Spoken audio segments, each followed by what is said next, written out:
후보자님, 네. KBS 사장이라는 게 그 이사진이 선임하긴 하지만 구조상 실질적 임명권자가 대통령이다. 이런 시각에 동의하십니까?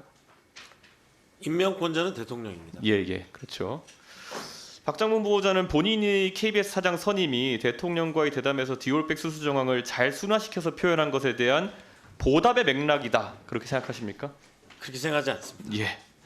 이 부분은 저랑 생각이 아주 일치합니다. 왜냐하면 원래 제 경험으로 대통령 고마운 걸 모르는 사람이고 자기만 알고 어차피 도움을 받아도 이 보답은커녕 해코지하는 사람입니다. 그렇기 때문에 제가 너무 잘 알아요. 그래서 그랬을 리가 없습니다. 자, 그리고 뭐 지금 사실상 선임했다고 해가지고 또 뒤통수 칠지도 모르는 겁니다. 전임 사장님 상황을 보면은 대통령이 원래 그런 분이잖아요. 네, 그래서 그런 상황도 있으니까 저는 다른 야당 의원님들이랑 조금은 생각이 다릅니다. 이게 보훈 인사다 이런 생각은 하지 않고요. 그래서 저는 보답이라기보다는 박장문 후보자를 통해서 대통령이 실현하고 싶은 것이 있었을 것이다. 저는 그것을 보지 않으셨을까라는 생각을 합니다. 대통령이 박장문 후보자를 지명했을 때 자기 대통령 KBS 공약을 실천하고 싶어서 그랬을 거라 좀 보는데 대통령의 KBS 관련 공약이 뭡니까? 한번 설명해 주십시오.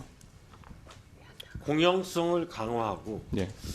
아마 수신료라든지 공영방송 운영과 관련해 갖고 네. 위원회를 만들어서 공영방송의 기능을 강화하겠다. 그런 내용이 있었던 걸로 뭐 혹시 기억하고 대선 때 유명했던 그 59초 쇼츠라는 걸 보신 적 있나요? KBS 때 한 거?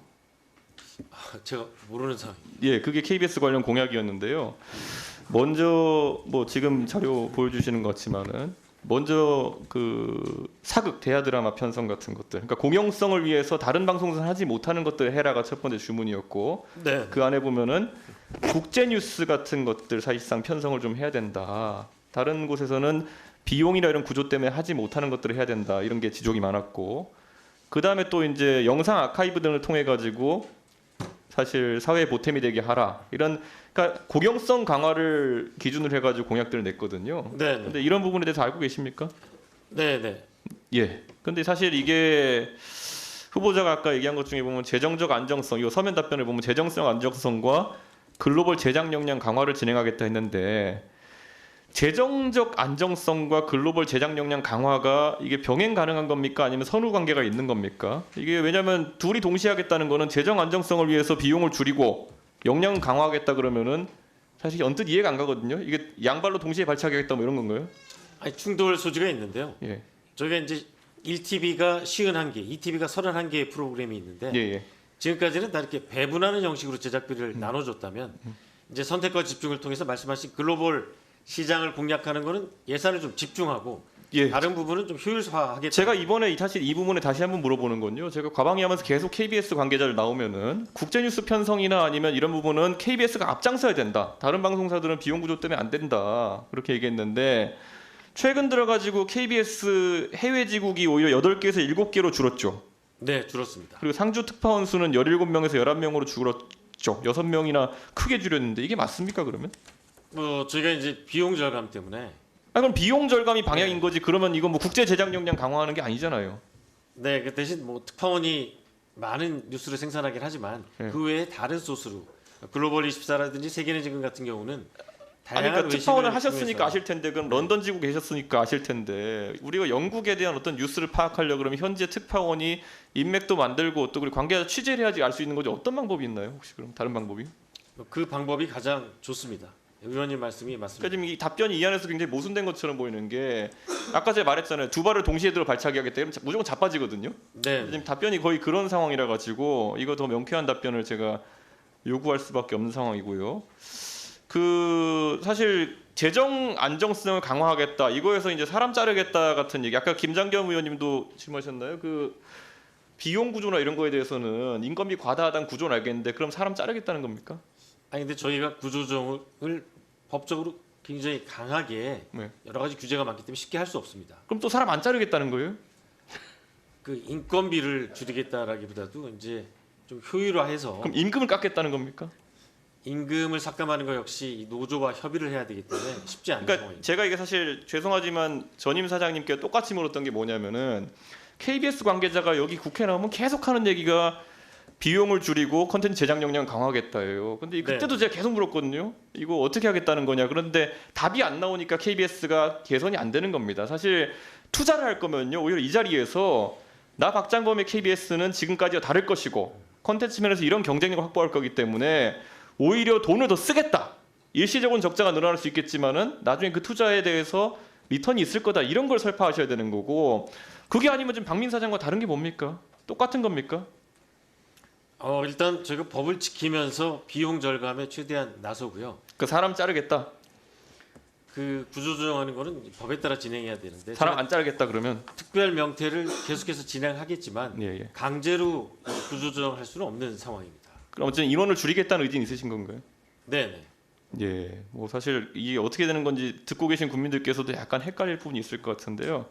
자, 제가 우선 그래서 아까 제가 세 가지 공약, 그 윤석열 정부의 3대 공약 중에서 그 오픈 소스 아카이브화하는 부분에 대해서 지금 KBS에서 KBS 바다라는 것을 운영하고 있죠. 네, 하고 있습니다. 이게 사실 오픈 소스 아카이브라서 제가 질문할 때마다 잘 운영되고 있다고 답변을 하는데 제가 한번 내용을 보겠습니다. 저런 KBS 바다라는 사이트가 있거든요. 그런데 우리가 KBS에 기대하는 거라는 거는 시사나 교양 측면에서 제작할 수 없는 것들, 다른 곳에서 쓸 수 없는 것들을 국민들에게 뭐 유튜브 크리에이터나 이런 분들도 그렇고 좀 저렴하거나 무상에 공급해가지고 2차 저작물을 만들어내는데 저 오픈소스 아카이브의 목적이 있는 거예요. 네. 그럼 기본적으로 자 우리가 검색해볼 만한 게 뭐가 있습니까? KBS가 정치부 취재를 많이 하니까 윤석열 이런 검색해보지 않겠습니까? 몇 개 나올 거라 보십니까? 네, 잘 모르겠습니다. 한번 보실까요? 윤석열 검색하면 0개 나옵니다. 오픈소스 아카이브에 윤석열로 검색하면 아무것도 안 나와요. 이준석 아무것도 안 나와요. 제가 뉴스 가치가 없는지 모르겠지만은 박근혜 하면은 전직 대통령 다 모아오는 영상이 하나 나오고요. 심지어 세월호 검색하면 아무것도 안 나옵니다. 그때 KBS가 세월호 취재하기 위해 가지고 세월호 상공에 헬기도 띄우고 그거 다 국민의 준조색격인 수신료로 띄운 건데 그 영상 자료가 왜 가치가 없습니까? 그 자료가 있으면은 그거는 꼭 우리나라 국민뿐만 아니라 전 세계 누구라도 그 참사에 대해서 기억하고 추모하는 영상물을 또 2차 제작물을 만들 수 있는 것이고 필요한데 왜 이런 게 안 올라가 있다고 생각하십니까? 일단 다른 자료는 많이 있는데 이게 혹시 사람과 관련된 사안이기 때문에 초상권 문제가 있는지 없는지 제가 그건 좀 아니 근데 따져봐야겠는데요. KBS에서 사람 취재한 걸 우리가 보고 싶은 거지. 자 그럼 KBS 뭐가 많은지 제가 보여드릴게요. 다음 페이지 보시면 네. 고양이, 강아지, 바다, 나무 이런 거 되게 많습니다. 네, 사진이 가장 많은 게 고양이에요. 강아지하고. 그런데 고양이와 강아지 사진이 KBS가 특화된 부분입니까? 그러니까 저는 2차 저작물을 만드는 데 있어가지고 고양이와 강아지 사진, 바다와 나무 사진을 저렇게 많이 계셔놓고 박근혜, 윤석열, 뭐 이준석, 노무현, 뭐 정치인들의 그런 아주 근접 취재한 영상이라든지 이런 것들을 공개하지 않는 게 저는 이해가 가지 않습니다. 이 부분 어떻게 개선하실 생각 있으십니까?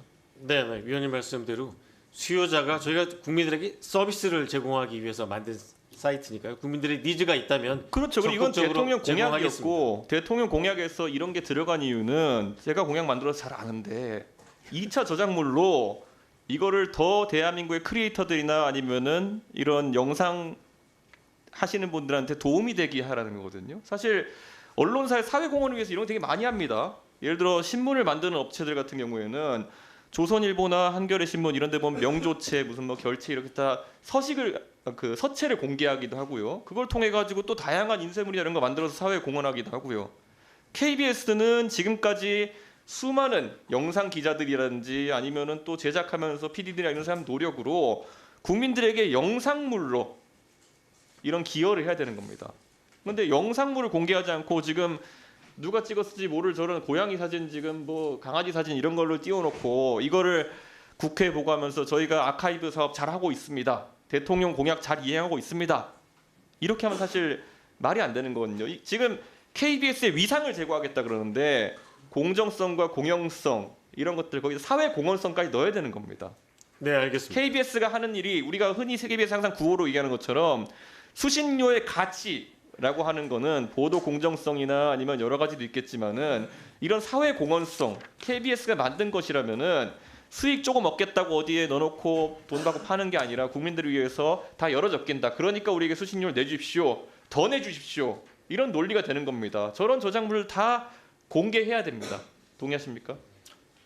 제가 이제 관련 팀 그리고 법률적 자문을 거쳐서 공개 여부를 결정하도록 하겠습니다. 적극적으로 하겠습니다. 예, 알겠습니다. 감사합니다. 여기서부터 잠깐 주목해 주시기 바랍니다. 제가 구독자분들을 위해서 깜짝 선물을 하나 준비했는데요. 제가 항상 여러분들께 뭐라고 말씀드렸나요? 뉴스만 평소에 잘 챙겨보셔도 돈이 된다. 돈을 벌 수 있다라고 말씀드렸는데요. 자, 여러분들 여기 보이는 각종 뉴스, 코로나 유행 사건, 러시아 우크라이나의 전쟁, 엔비디아의 실적, 트럼프와 김정은의 관계 등등과 같은 뉴스를 보게 되면 여러분들은 어떤 생각이 드세요? 그냥 뉴스만 보고 끝내는지 아니면 이 뉴스를 어떻게 이용할 수 있는지 이 부분을 고민하고 계시는지를 되물어보고 싶습니다. 자, 그 이유가 뭐냐 하면 제가 지난 1월 여러분들께 뭐라고 말씀드렸나요? 지금은 반도체 산업에 관심을 가져야 한다. 뉴스만 보고 그냥 넘기지 마시고 한번 투자적으로 고민해 보셔야 한다라고 말씀을 드렸습니다. 그리고 나서 이런 썸네일을 유튜브나 뉴스를 통해서 많이 보셨을 텐데요. 이런 반도체 산업이 이슈가 되었을 때 부자들은 어떻게 생각한다고 했나요? 반도체와 관련된 투자 수단은 뭐가 있는지, 어떤 주식이 가장 좋은지, 어디에 투자해야 돈이 몰리는지 자연스럽게 생각한다고 제가 말씀을 드렸죠. 그 이유가 부자들이 봤을 땐 이슈가 돈으로 이어지고 그 이슈가 나에게 돈을 벌어준다는 경험적 확신이 있기 때문에 부자들은 항상 이런 사회적 이슈와 돈의 흐름을 관심 있게 쳐다본다고 제가 말씀드렸는데요. 이번에도 마찬가지입니다.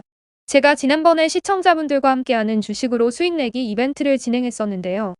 당연히 100% 무료로 진행되었고, 자 여기 보시면 아시겠지만 제가 지난번에도 저한테 구독이라는 문자를 보내주신 모든 시청자분들께 이렇게 반도체 관련주 중에 많은 종목이 아니라 가장 급등할 확률이 높은 딱 한 종목, 한미반도체 한 종목만을 추천드렸어요.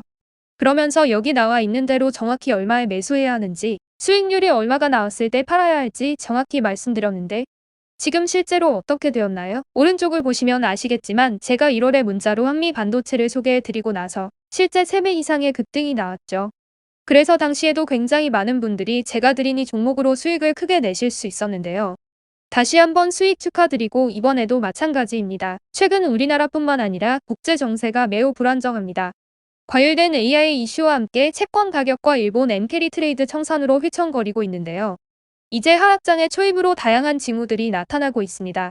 이제 본격적으로 금리 인하와 함께 하락이 더 심해지면 일반 개인들은 결국 더욱더 시장을 외면하고 가장 싼 가격에 울며 겨장 먹기로 손절하기 마련일 텐데요. 사실 역사적으로 이런 시그널이 있을 때야말로 좋은 주식을 저점에서 매수할 수 있는 절호의 기회입니다. 즉 좋은 주식 시장 상황 영향에 따라 어쩔 수 없이 떨어질 때를 적극적으로 노려야 한다는 거죠. 자, 그렇기 때문에 제가 이번에도 뭘 보내드린다고요?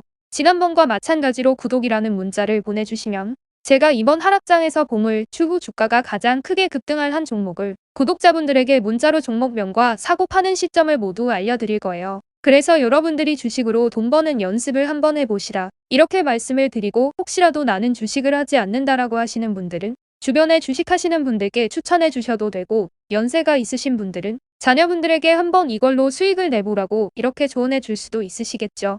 그래서 지금 이 영상을 보시는 시청자분들 중에 나도 이번 종목이 궁금하다 하시는 분들은 누구나 어느 시간대나 상관없이 부담없이 위쪽 상단에 제 번호 남겨두고 있습니다. 제 번호 010-4292-3138 개인 번호인데요. 지난번처럼 구독이라고 보내주시면 제가 이번에도 똑같이 무료 추천 급등주 문자를 보내드리겠습니다. 제 번호 010-4292-3138로 문자 보내주시면 여러분들이 직접 이슈를 통해서 돈 버는 연습을 해보실 수 있는 것이고 제가 돈을 받는 것도 투자를 대신해 드리는 것도 아니니까 부담없이 신청해 주시면 되는 겁니다. 그리고 수익이 나면 저는 다른 것은 바라지 않습니다. 제 채널에 구독, 좋아요 한 번씩만 눌러주시라 이렇게 다시 한번 말씀드리겠습니다. 긴 영상 시청해 주셔서 감사드립니다.